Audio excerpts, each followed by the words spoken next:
Hello, I am going to do a video today about my computer desk speakers.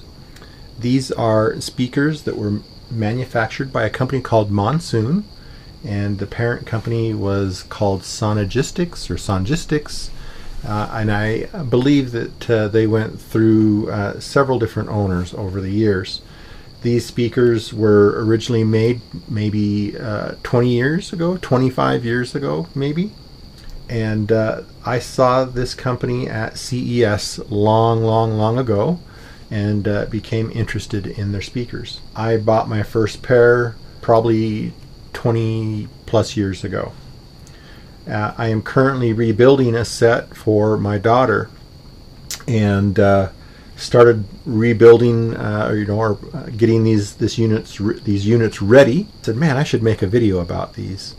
In my opinion, these speakers are some of the best sounding small speakers you can buy for your computer. I just recently purchased these off of eBay, and I have pulled out the woofer to start making sure that they're good, and I have to do some repairs. Over the life of these speakers, they came in a couple of different variants. This version here is a unit I bought off of eBay, and it has two wires coming to the speaker. This version, I believe, is an earlier version. The cable that came out of this has 4 wires. I've already cut that wire off and in the process of doing a modification. I believe the very first units of these all were bi-amplified. They had an electronic crossover inside the subwoofer cabinet. They had an amplifier for the planar magnetic driver and the woofer. And then there, of course, was a separate amplifier for the subwoofer. Note, this is not the subwoofer that shipped with these units. Now, I should maybe just talk a little bit about the driver here, the planar magnetic driver. This is the magic of this speaker. This is a true dipole speaker. It's made of a set of magnets on the front and a set of magnets in the back, and there's a diaphragm that's suspended between the magnetic field with several loops of a conductive material. This is a dipole speaker. It radiates just as much energy out the front as it does out the back obviously being out of phase with the front. Since these units were bi-amplified, again they had 4 wires, there is no passive crossover inside this box. This unit is going to have a passive crossover inside. Now, these units I just bought a little while ago. The subwoofer and amplifier section, one channel was dead, and also the connectors were shot between this unit and the subwoofer. The common, this is what they commonly look like, and this is the subwoofer here. This is the power supply. The connections between here and here are often a problem. A lot of the units you'll see on eBay are just the speakers without the subwoofer. So what I have done on a lot of these units that I've refurbished, I'll buy a inexpensive powered subwoofer with some little speakers. This is a unit that's made by Cyber Acoustics. Here's the box. I will use this amplifier and the subwoofer. I'll take the speakers that are over here and I'll just chop off their wires and use them on this set, and those will get dumped in the bin. I need to put in a passive crossover so that the planar element does not get too much power.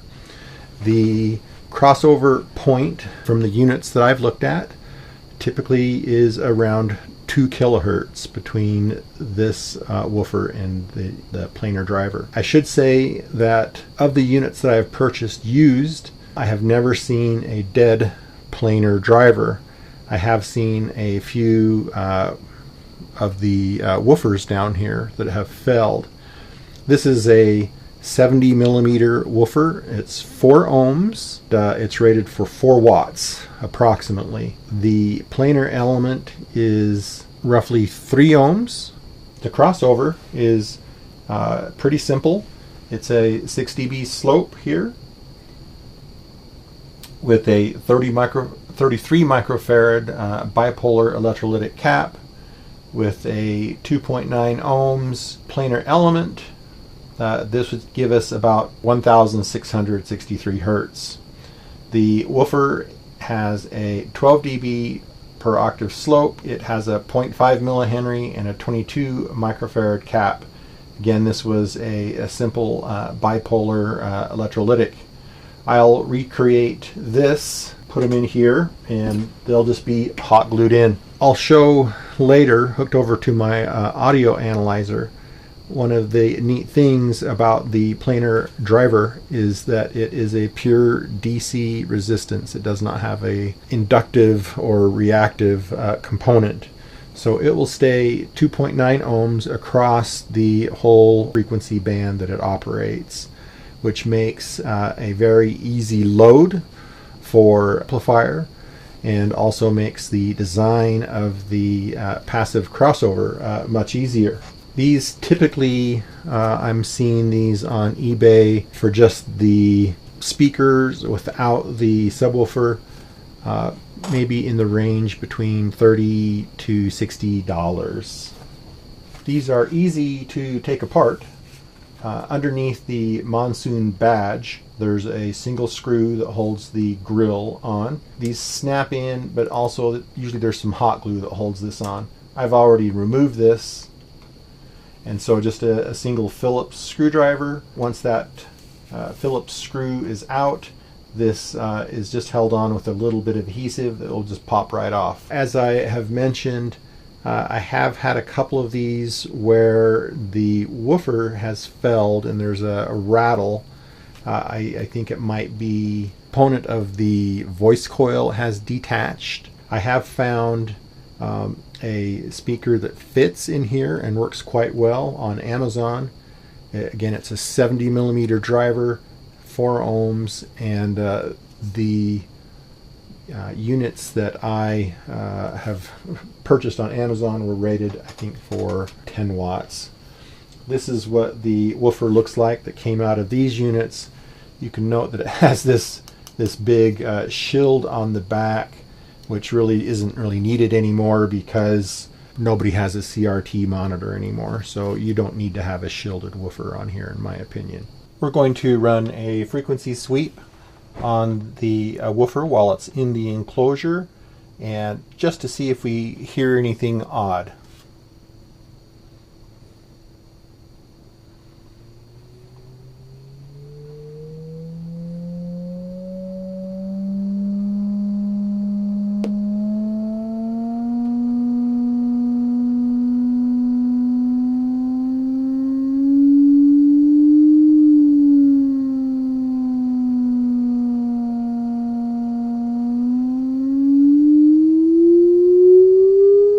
I do hear some buzzing right in this frequency range right here.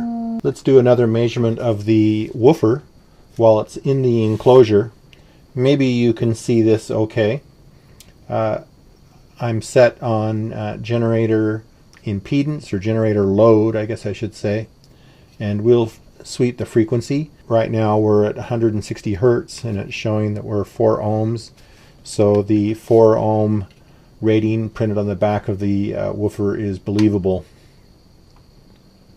I'll sweep this.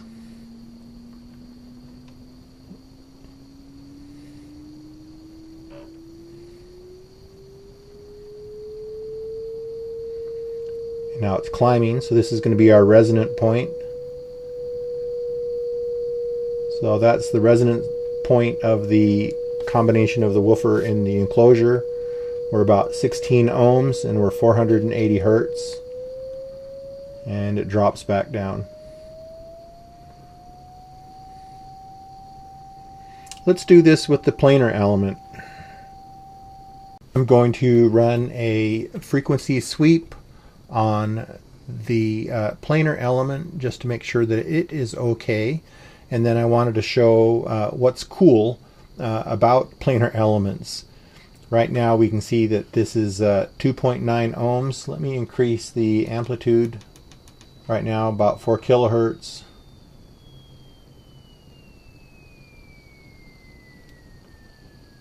And that impedance is not going to change.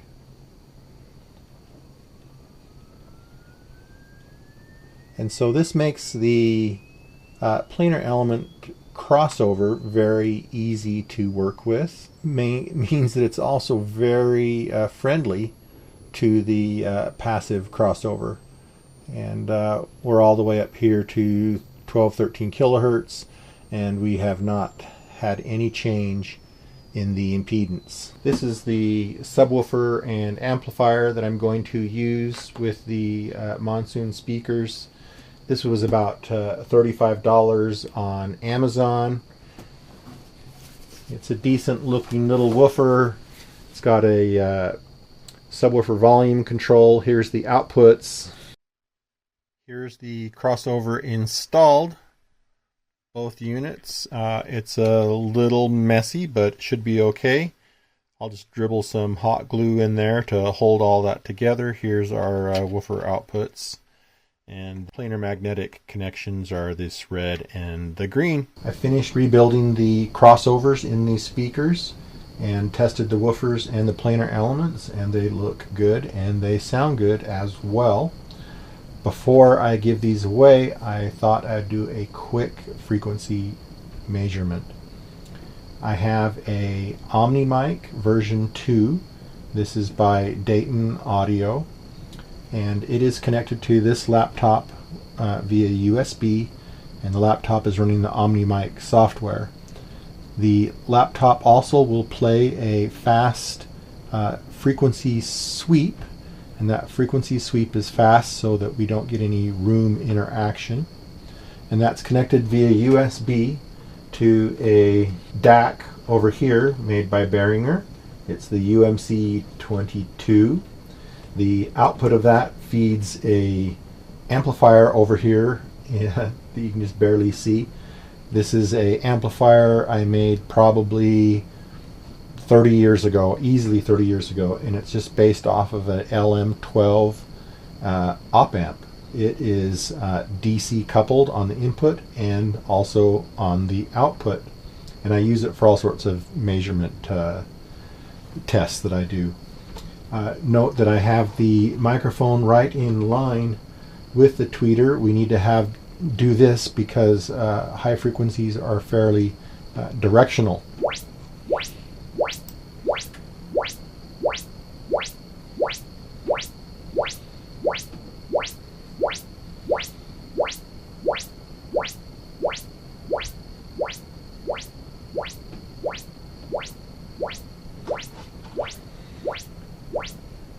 So here we can see that we have, I'm talking so it's going to mess things up, but we don't have a whole lot of useful energy below maybe 200 hertz.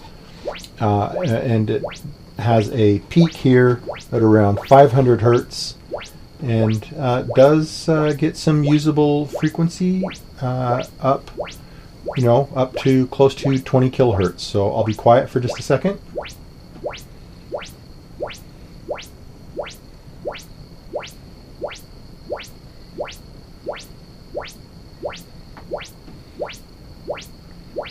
And so that's not a bad looking frequency response. We do have a little bit of a dip here, 2, 3, around 4 kilohertz, which is interesting. And that's, yeah, a little bit of a dip there, but not too bad of a frequency response. On my audio videos, I've always have several people complain that I never play any music, so they can't hear what it sounds like. Well, to me, playing audio is hard because you don't know what DAC I'm using, what type of amplifier, my speakers, my microphone, the ADC, the whole chain makes a difference in how things sound. Well, maybe I'll give it a try and see if I can figure out the YouTube license. If I end up talking over the music, you'll know that I didn't get it figured out. So what I'm doing here is I'm using the same DAC that I did the frequency response measurements with, and that is going back to my computer and playing a CD. Part of my problem also is I only have a mono microphone attached to my camera. I do have a couple of nice microphones, but I don't have a set to do stereo. The only thing that I have that's stereo is going to be this headphone measurement device. And, maybe I'll give that a whirl and see what it sounds like.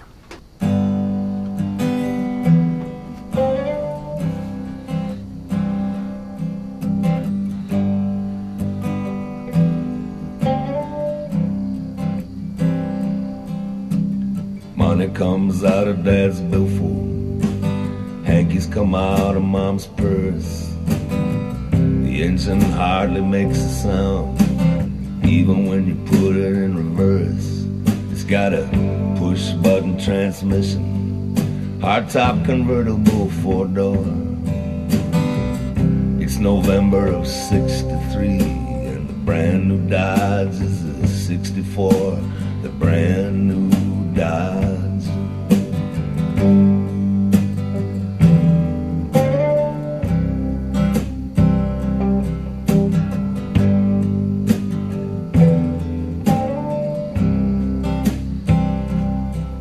And we're rolling slow down Main Street, the asphalt and the gravel crunch.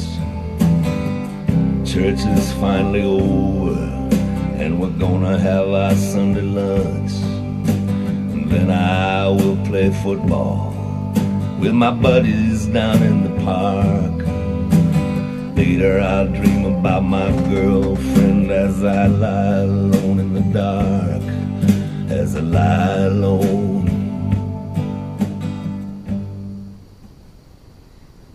Okay, that's just a teaser, and I will now try the other microphone setup.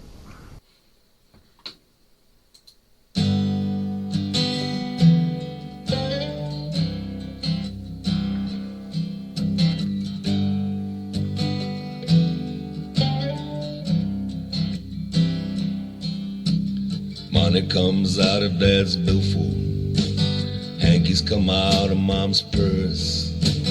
The engine hardly makes a sound, even when you put it in reverse. It's got a push-button transmission, hardtop convertible 4-door. It's November of '63, and the brand new Dodge is a '64. The brand new Dodge.